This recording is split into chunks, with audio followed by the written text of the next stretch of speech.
Muy buenas, amables televidentes. En el conversatorio de la Fundación Institucionalidad y Justicia cuento con la presencia, una vez más, Jaime Rodríguez Arana. Soy de la casa, Servio. Bueno, ya tú eres un invitado sempiterno de la Fundación Institucionalidad y Justicia.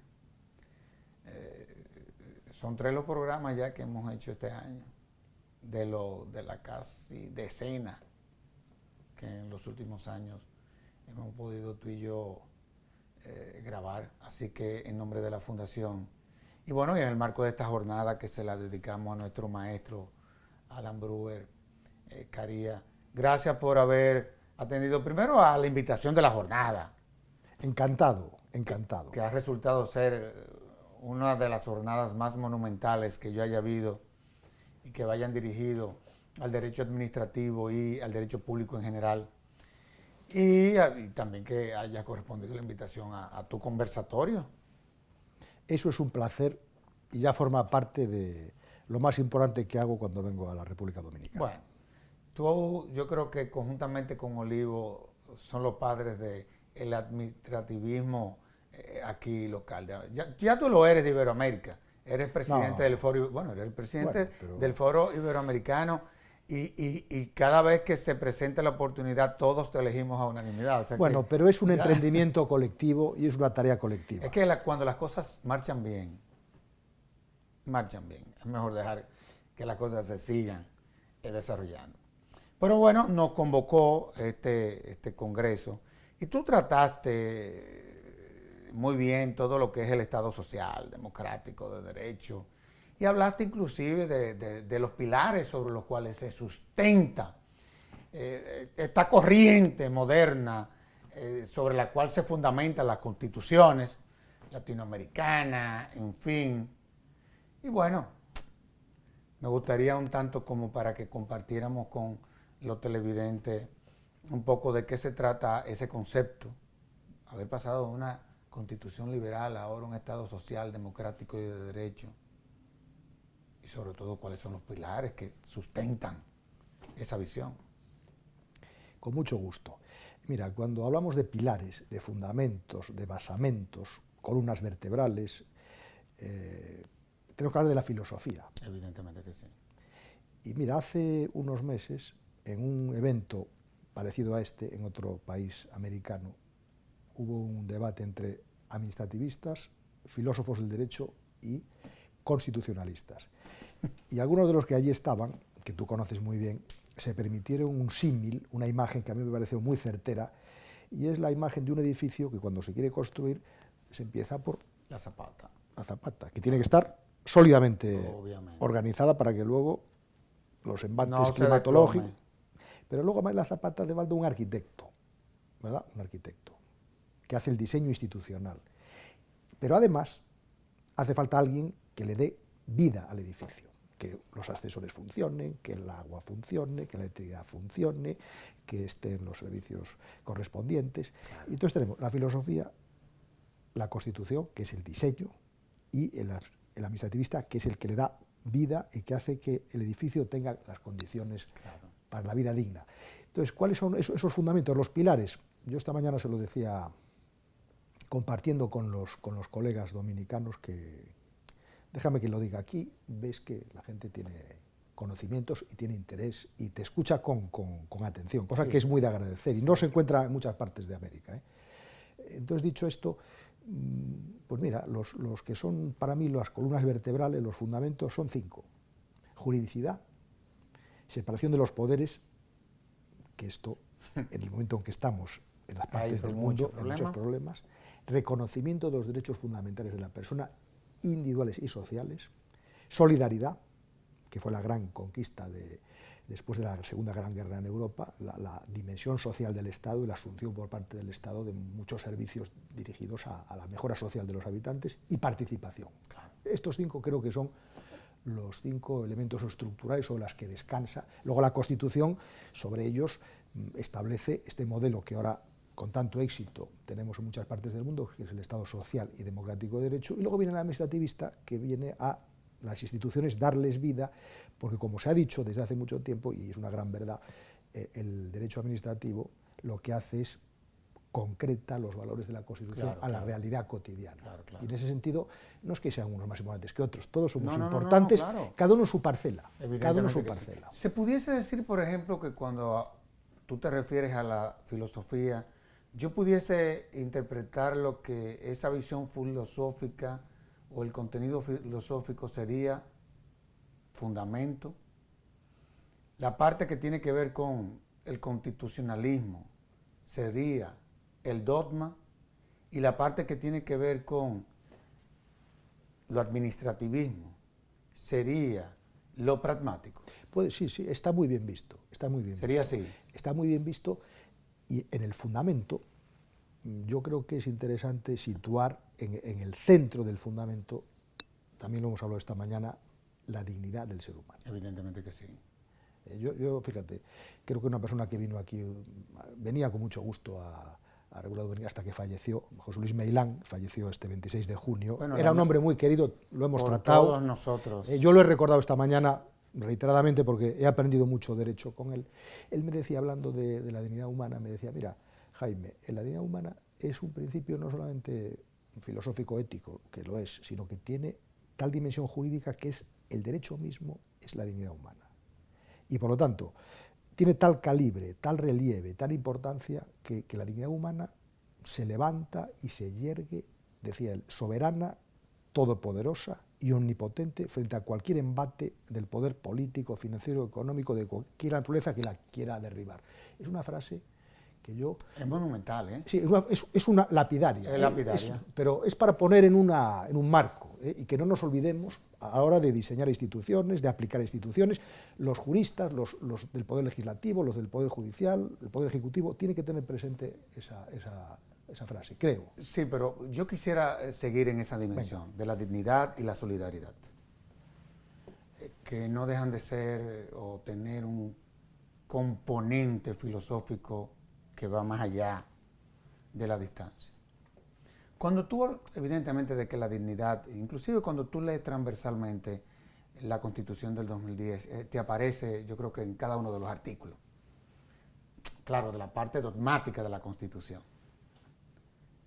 Pero con relación a la solidaridad, cuando tú te refieres a la solidaridad, ¿cuál es el alcance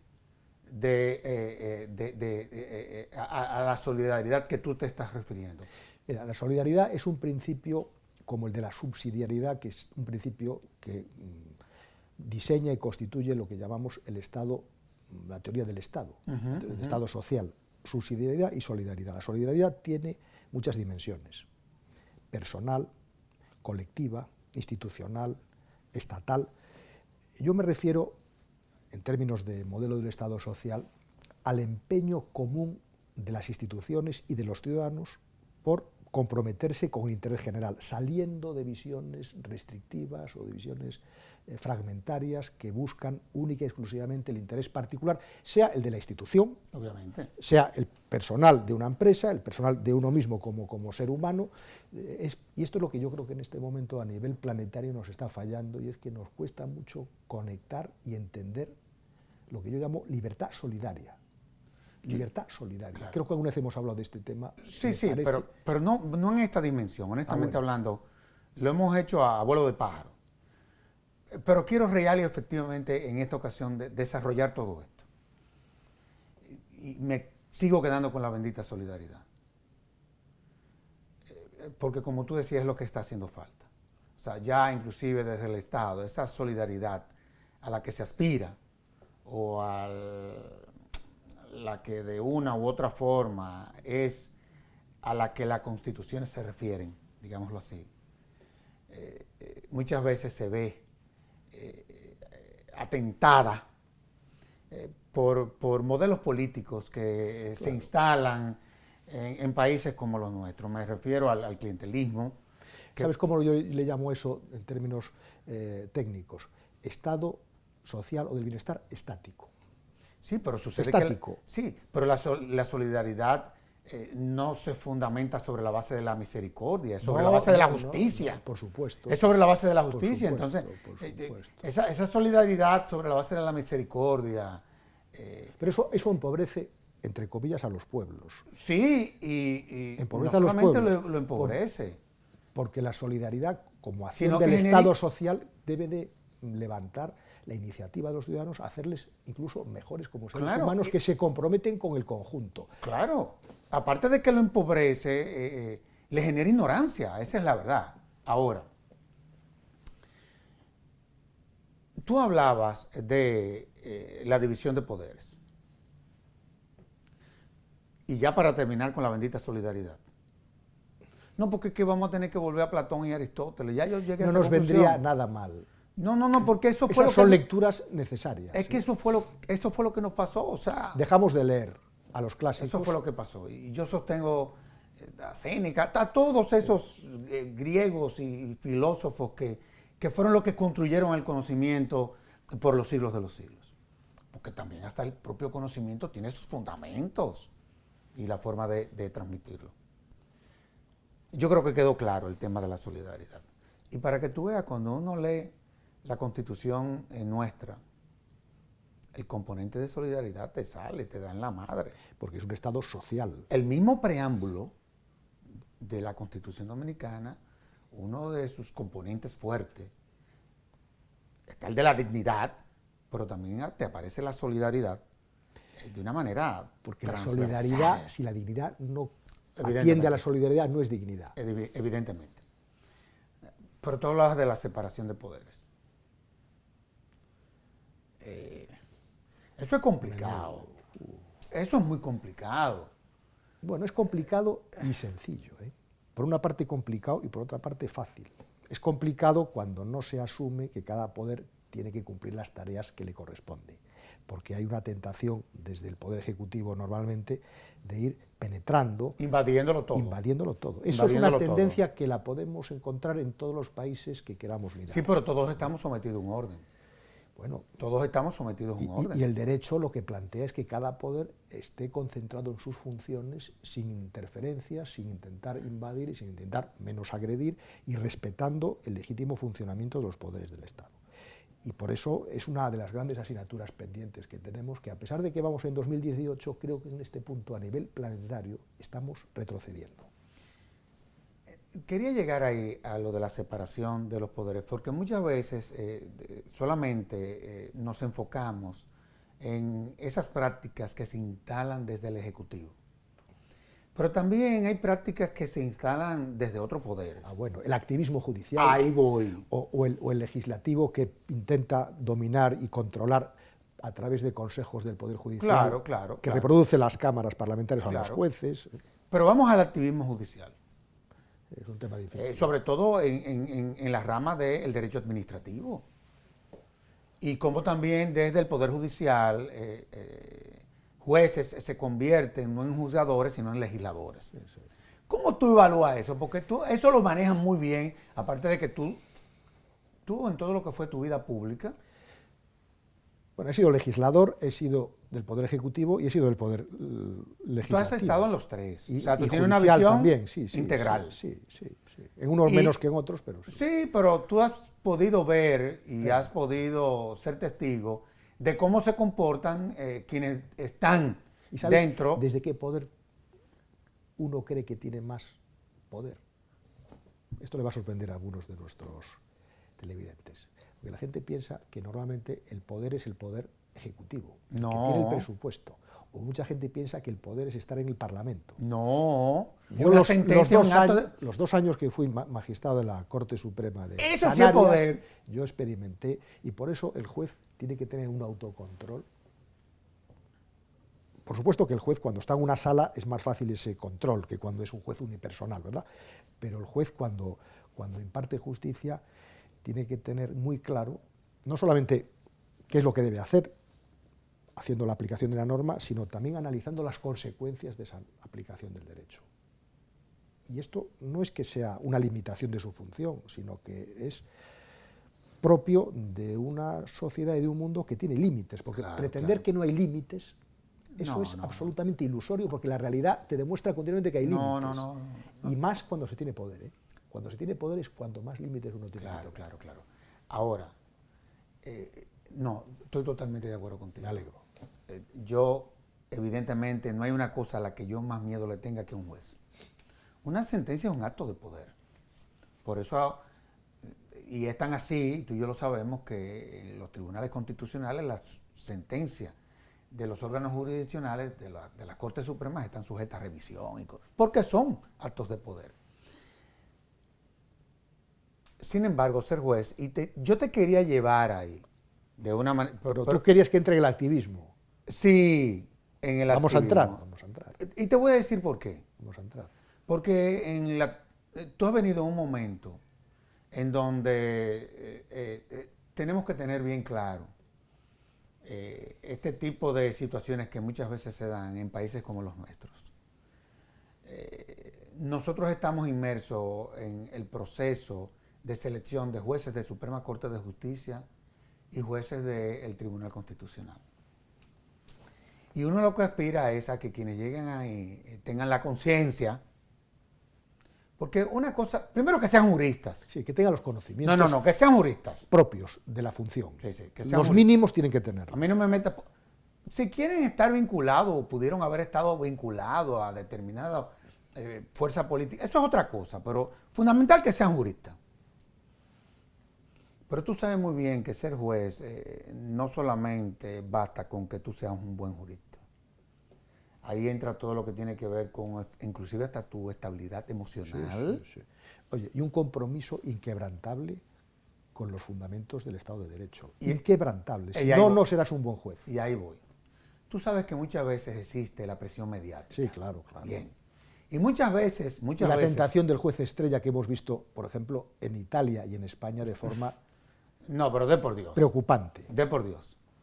Y aquí ha pasado eso. No, aquí ha pasado eso en donde la presión mediática, la presión de los medios, hacen muchas veces que el juez tenga, por temor, digámoslo así, pero es que un juez no puede tener ningún tipo de temor. Si no debería de ser juez. Comparto completamente. No, que deje eso y se dedique a otra cosa. ¿Cómo tú puedes, tú que fuiste juez, manejar ese tipo de presiones? Y realmente tú hablabas de el principio de legalidad. Es que quiero combinar todo esto, Claro. Quiero combinar, en donde la responsabilidad del juez es suprema. ¿Cómo controlar eso desde esa posición? Porque a fin de cuentas tú también eres humano. Claro. Sí, es una cuestión complicada, difícil, pero que a la vez es sencilla, porque si el juez tiene un compromiso, como digo yo, inquebrantable con el Estado de Derecho, no tendrá miedo a nadie ni a nada. Porque sabe que lo que tiene que hacer es aplicar la ley y el derecho. No solamente la ley por supuesto, más el derecho, porque a veces la ley no está suficientemente clara y necesita los principios, que también lo hemos recordado en esta mañana. Yo acabo de llegar de México hace una semana y estaba hablando mucho sobre los principios y glosando una jurisprudencia de la Corte Suprema Española que dice que los principios son el oxígeno que respiran las normas. Estoy totalmente de acuerdo. Pero el oxígeno es que si lo que estamos aquí pues nos meten en el mar, pues nos ahogamos, o un pez lo sacas del mar porque le falta su medio natural de vida.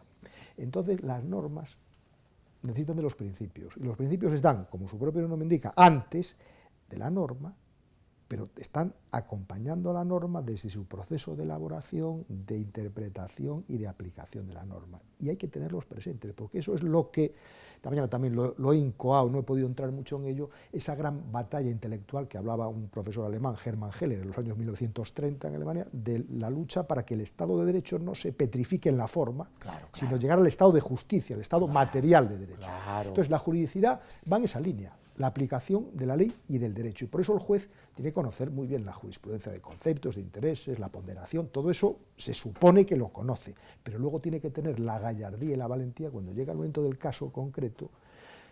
Yo creo que el juez también es un buen cirujano que debe de saber, el juez administrativo, levantar el velo para hacer la operación y saber discernir y diferenciar lo que es en la oportunidad, Claro, la conveniencia claro. de lo que es lo reglado, lo discrecional, Claro, porque él claro. no puede entrar en la oportunidad y la conveniencia, entonces se convertiría en el gobernante que decide, ¿no? Eso Exactamente. le está vedado.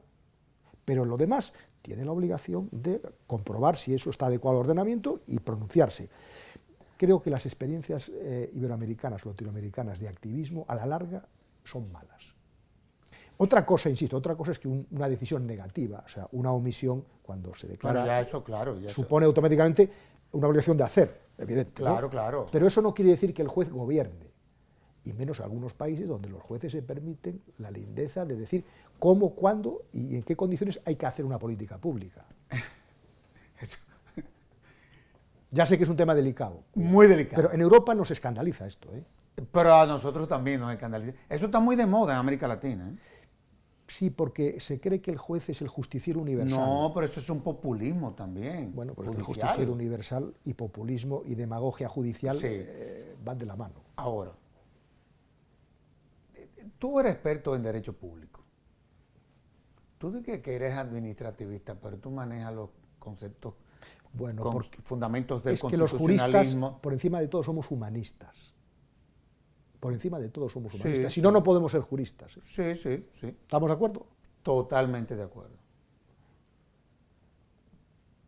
Pero cuando tú, por ejemplo, analizas las jurisdicciones especializadas que conforman, digamos que el Poder Judicial, tú te vas a dar cuenta que hay unas que son como más complicadas que otras. Me explico.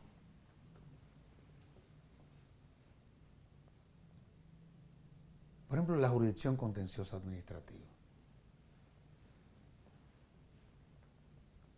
Para mí no hay una posición más difícil en el tren judicial que ser juez de esa jurisdicción. Una cosa es tú controlar el poder. Eso no es tan difícil. Porque a fin de cuentas la Constitución establece los límites. Y desde el punto de vista de tú administrar la justicia constitucional, yo no creo que eso sea tan complicado. Ahora, tú someter al orden a la administración. Pero para eso está la jurisdicción contenciosa administrativa. Ahí es que voy. Está para someter al poder, a la ley y al derecho. Ahí, No solamente a la ley, sino a la ley y al derecho. Ese dura. ¿Cuál es el perfil de un juez administrativista? Porque ser juez civilista, oye, es un quechú. ¿Sabes lo que Como te voy a decimos decir? aquí. ¿Sabes lo que te voy a decir? Que entienda lo mejor posible lo que es el interés general, que entienda eso. Lo tienen que entender muy bien, porque se supone que va a tener conocimientos jurídicos de instituciones sobrados. Pero un juez administrativo o administrativista o especializado en el contencioso tiene que tener un conocimiento de lo que es el interés general, porque si no, nunca será capaz de comprender lo que es el ejercicio del poder. Él tiene que comprenderlo para someterlo claro. y para ponerlo al servicio del derecho.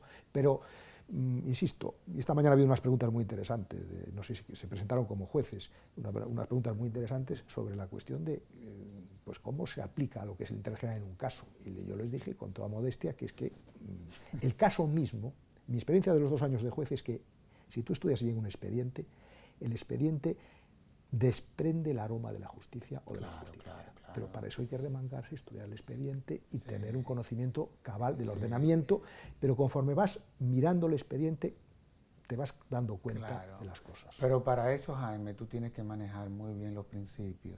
Bueno, pero para se presume que tienes que manejarlos para ser juez. Para que no termines tú confundiendo lo blanco con lo negro y termines viéndolo todo gris. Porque ese es mucho de las situaciones. Es una tentación que son que situaciones existe. que se presentan a diario, en el nombre de la justicia. Pero vamos a volver al tema. Lo que pasa es que hablar contigo es apasionante. Y además, como tú yo me lo paso muy bien, ¿eh? Me lo paso lo que muy pasa bien. es que como tú manejas... Espero que los que nos ven también se lo pasen bien. Claro que sí.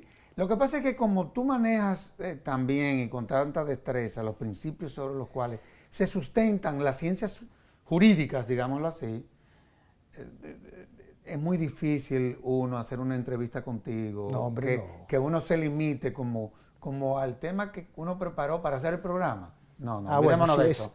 Olvidémonos de eso. Yo sé que suele pasar eso. No, y no me voy a limitar al tema que habíamos preparado para ¿qué es el Estado social y democrático? Eso está muy bien. También, Eso está muy bien. pero te tengo que aprovechar. Cuando tú hablas de Estado social y democrático de derecho, evidentemente ya tú hablabas de los pilares que sustentan ese Estado social y democrático de derecho, pero en esa parte dogmática de todo lo que es esa gama de principios y de conceptos, existen los derechos sociales, económicos, culturales, y hay un debate. Hay un debate, yo creo que ese debate se ha dado en todos los países del mundo. En el caso nuestro, nosotros estamos iniciando la implementación de una constitución con esa visión. Y es que hay quienes sostienen la tesis de que los derechos sociales no son derechos fundamentales. ¿Y qué tipo de derechos que son entonces? ¿Son fundamentales? ¿No lo son? ¿O es que hay que lo son y otros que no lo son? ¿Cómo? Y si hay otros que lo son y otros que no lo son, ¿cómo deslindar eso? ¿Sobre qué base? ¿Sobre qué principios uno entonces haría esa aseveración? Es una pregunta muy pertinente que permite, primero, plantear lo que son los derechos sociales. Exactamente. Y hacer la afirmación de que los derechos fundamentales de la persona son, por una parte, individuales, los clásicos políticos, que no hemos aprendido, los que están en las constituciones liberales, y luego con la emergencia del Estado social, evidentemente, hay prestaciones públicas del Estado que son imprescindibles para el libre desarrollo de la persona. Yo hablo de libre y solidario desarrollo de la persona. Claro, claro. Porque claro. Los derechos sociales son derechos que constituyen en prestaciones del Estado. Claro, claro. Esto tiene que quedar claro. Claro. Entonces, de esas prestaciones, algunas hacen referencia a aspectos que están indisolublemente unidos a lo que es la dignidad del ser humano. Y por lo tanto, desde ese punto de vista, son derechos de titularidad personal. Hago un paréntesis para hacer la recomendación de un libro de un profesor colombiano que se llama La fundamentación de los derechos sociales, Arango Rivadeneira, que yo recomiendo porque es un libro donde, sobre todo desde la perspectiva de la delimitación de lo que son derechos sociales fundamentales y lo que no lo son, es muy importante, porque en Brasil, por ejemplo, y en Colombia, se habla de derechos sociales fundamentales y derechos sociales. Perdón, y yo te agradezco, porque ese libro tú me lo recomendaste cuando estuvimos ahora en la Universidad del Rosario, en Bogotá. Lo conseguí, pues ese lo libro leí. Es quizá demasiado...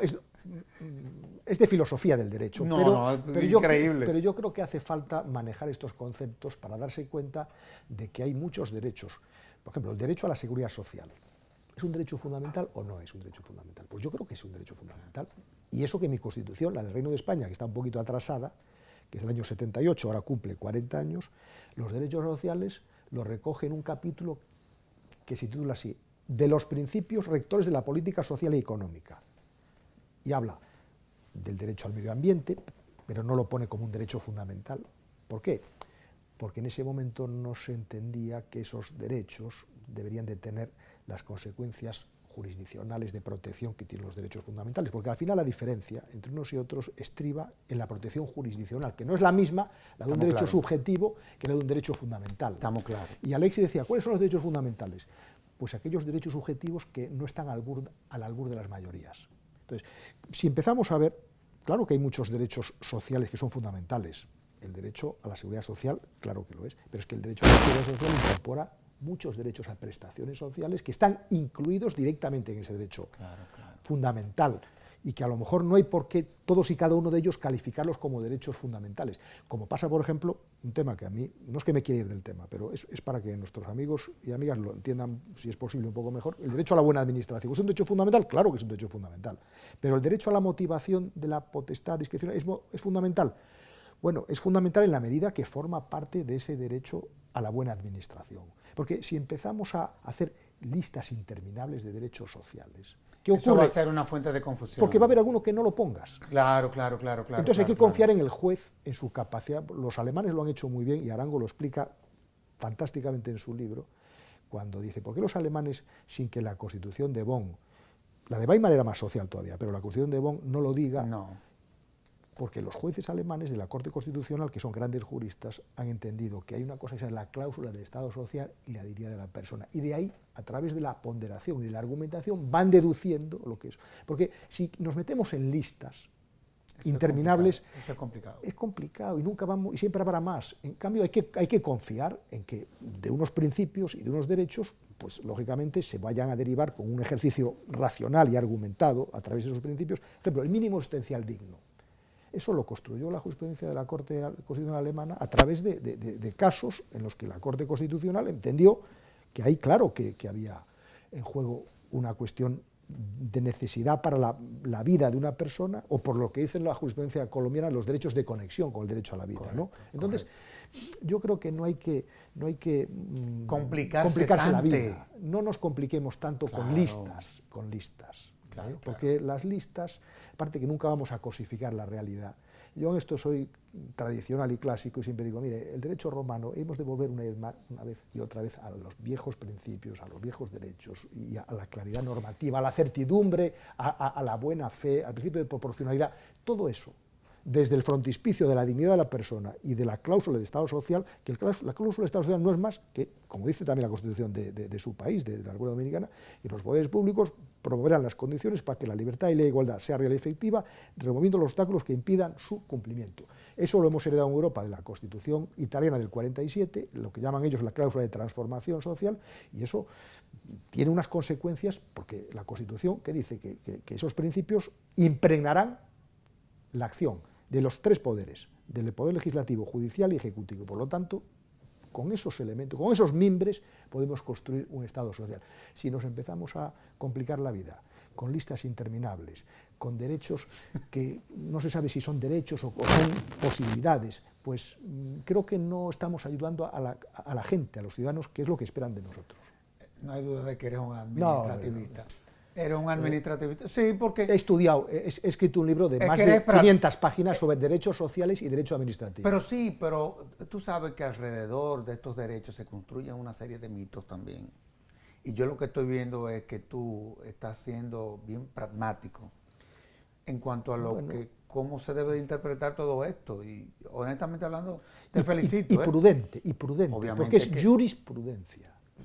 Y los juristas tenemos que ser prudentes, sí, y tenemos que saber utilizar el ordenamiento, sí, pero tú ahora al servicio de sus principios. Definitivamente. Pero tú hablando de la jurisprudencia, entonces, ahorita hablaste, lo dijiste muy rápido, utilizaste el término de la argumentación. Ah, bueno. No, pero espérate. No, porque si estamos hablando de principios, ¿verdad? Claro. Porque a fin de cuentas, una buena argumentación tiene que tener una buena sustentación. Y eso tú sabes bien cómo es de la única forma que eso se puede construir. Inclusive hay que jugar hasta la persuasión. Es una cosa interesantísima la argumentación. Por supuesto. Muy interesante. Por supuesto. Porque ahí es verdad que se construye estudiando, pero se concretiza pensando.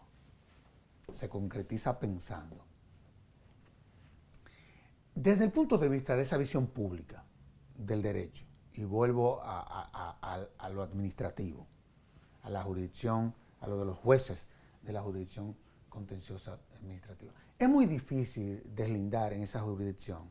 Obviamente, es lo que siempre se tiene que hacer, pero no es fácil. Deslindar lo político de lo jurídico. Sí. Eso los italianos lo explicaron muy bien hace mucho tiempo, hablando de la función de indirizzo político, que eso no les corresponde a los jueces. Entonces, pero se da esa realidad. No, se da y muchos caen en la tentación. Claro. ¿Cómo deslindar desde el punto de vista de la argumentación, de los principios que estamos tratando, pero ya en la arena, en el tribunal? ¿Cómo deslindar una cosa de la otra? Porque estamos hablando también de unas ramas del derecho público, en donde el componente político te da en la cara permanentemente. ¿Cómo poder deslindar eso? No es fácil. Mira, yo te diría dos cosas, solamente dos cosas. Una, evidentemente el juez contencioso administrativo por mandato constitucional, por lo menos en España y algunos otros países, debe hacer un ejercicio de contraste jurídico nada más y nada menos de un concepto que es el interés general, que es un concepto que muy pocas veces o no es sencillo que tenga una plasmación concreta, pero la Constitución le da esa oportunidad y el juez tiene que usarla, lo cual es distinto de que el juez ingrese a evaluar elementos como puede ser la conveniencia, la oportunidad, la pertinencia de ciertas decisiones, porque eso no le corresponde a él. Lo que sí le corresponde es si esa conveniencia, esa oportunidad, la que se haya producido en esa situación, causa efectos jurídicos determinados o no. Pero él no puede sustituir y decir, bueno, es que usted aquí, gobierno, debió haber entregado, en vez de 5.000 medicinas, 40.000, o esta carretera, tiene que cambiar usted esta ruta, porque usted dirá, mire, esta ruta resulta que se ha hecho mal porque está invadiendo cuestiones ambientales, o porque resulta que hay una gasolinera que le ha quitado el acceso de forma arbitraria, no sé, lo que sea, en cada caso. Pero el juez no puede ingresar, no debe ingresar a evaluar políticamente las decisiones, lo cual, insisto, es compatible con lo que te decía antes, de que sí puede jurídicamente, porque la Constitución se lo atribuye, hacer una evaluación de contraste sobre si se ha aplicado o no el interés general, pero para eso hay estándares, y para eso hay patrones, y hay elementos jurídicos, no políticos. Claro, para saber hacer eso, querido Servio, hay que tener mucho talento, no solamente conocimientos, hay que tener mucho talento, mucha prudencia, y ¿sabes qué? Pensar en la dignidad humana. Cuando te escucho... Y es un tema que ves que me interesa, vamos, bueno, he pensado sobre él, yo me encuentro, es lo que pasa difícil. es que tú manejas muy bien la hermenéutica también. Bueno, yo hago lo que puedo. De esta rama del derecho, vamos a ser Leo francos. y estudio. No, y además leo y estudio. has Y procuro aprender también de sí, pero has construido. todos Una cosa es escribir y leer, pero tú construyes en todo lo que es tu misión en la vida de enseñar. Para mí, la rama del derecho más hermosa, honestamente no te lo digo. Cuando te escuchaba hablar en esa frecuencia, digámoslo así, porque a veces te transfigura, porque ha sido tu vida el derecho administrativo. Claro. Y lo es. Me recordé de Napoleón fue inteligente. Bueno, tan inteligente. Demasiado inteligente, porque yo entiendo el miedo que él le tenía a los benditos jueces. Por eso hizo el Consejo de Estado. Claro, hizo de lo que para nosotros es un poder, lo hizo un órgano administrativo. Un genio, ¿eh? Sí, sí. De todos modos, vamos a hacer una pausa y de inmediato volvemos con nuestro excelentísimo invitado.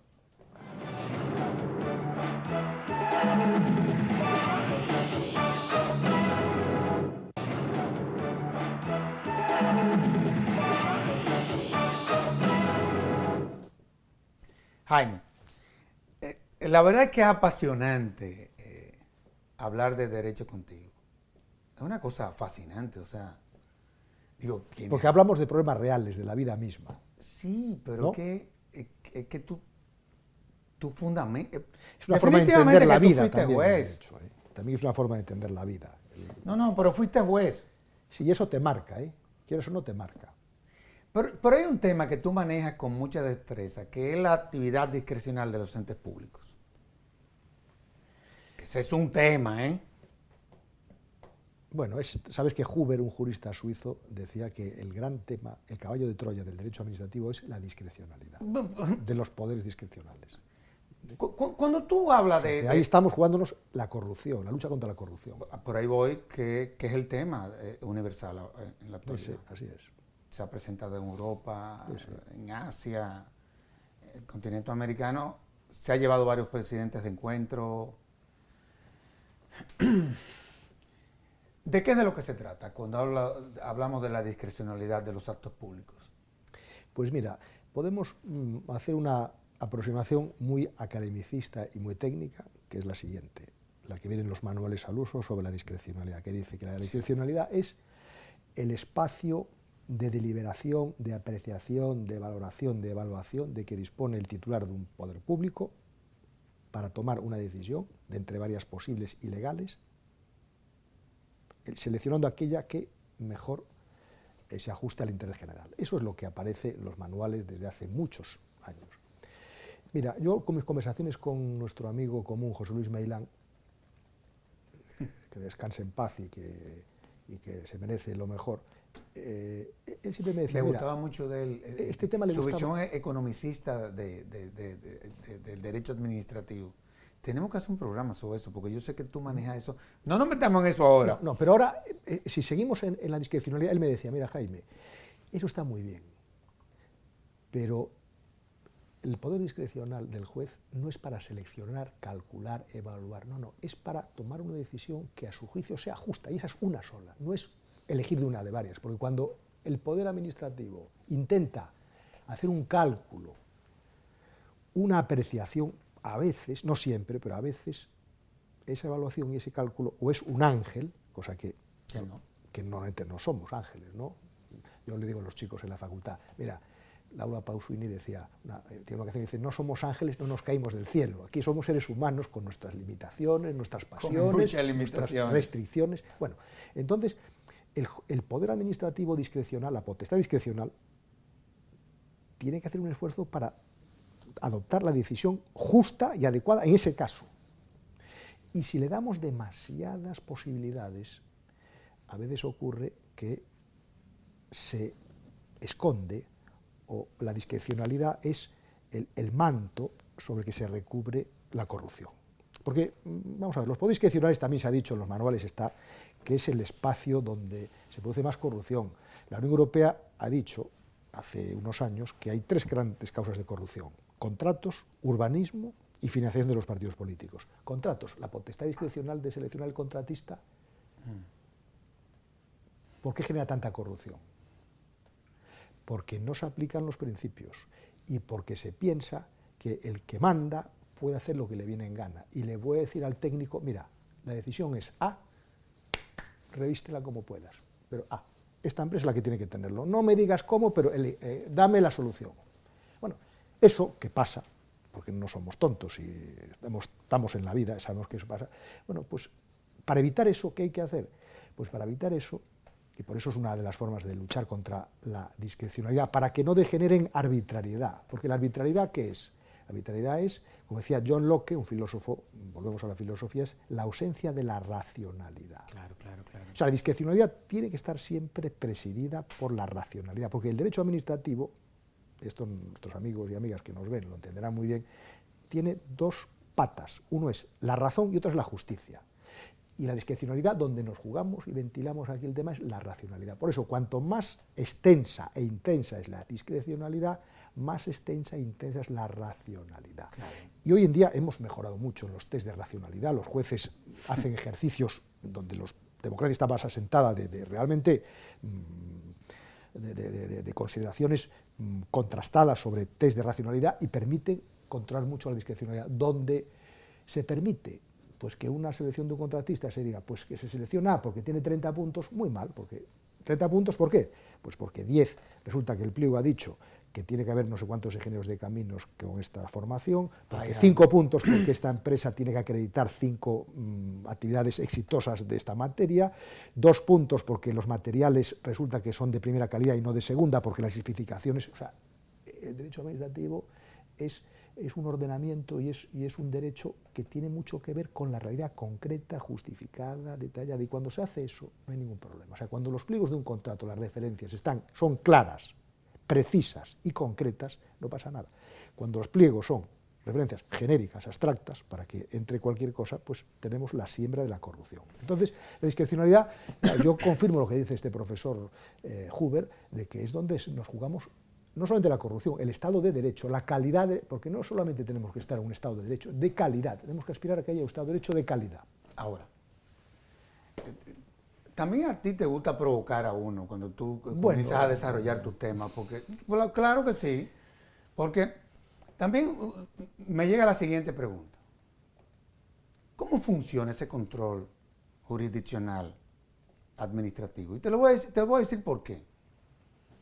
Tú hablabas, por ejemplo, de las contrataciones públicas, de una de las fases fundamentales en un proceso de contratación, de los pliegos. Pero lo más importante es la ejecución del contrato. Sí, no, claro. Porque muchas veces se adjudican las obras, pero no se sabe qué fue, si fue un caballo o un camello lo que se terminó construyendo. Se va definiendo poco a poco. Sí, sí. Ahora, cuando tú, te lo digo porque yo he trabajado aquí en todo lo que es la reforma del sistema de compras y contratación. Me tuve que ir a la Unión Europea, que vivió un proceso de reforma interesantísimo, no hace mucho, por las situaciones que se presentaron en Europa, que son las que se presentan en todos los países, en unos más que en otros. Pero cuando uno comenzó a estudiar desde el punto de vista comparado las legislaciones, ustedes porque son parte de una unión, entonces desde el punto de vista legal hay cierta homogeneidad. Pero cuando me fui a América Latina, todas las legislaciones son diferentes. No encontré una que se pareciera a otra. Y analizando y analizando y analizando, entendí el caso de Brecht. Cómo la discrecionalidad, muchas veces de quienes conforman los comités de licitación, de una u otra forma, manipulaban el proceso. Sergio, si no, no se hubiera producido lo que se ha producido. No, pero eso daba ganas de llorar. ¿Cómo ustedes han resuelto? Porque evidentemente ustedes han venido dando pasos muy concretos. Pero nos queda mucho el trecho. Le queda mucho trecho. Sí. Pero el trecho no es tanto porque el ordenamiento comunitario europeo y las directivas comunitarias no sean dechados de perfección técnica, que lo son. Son muy buenos. Pero, fíjate, a pesar de eso,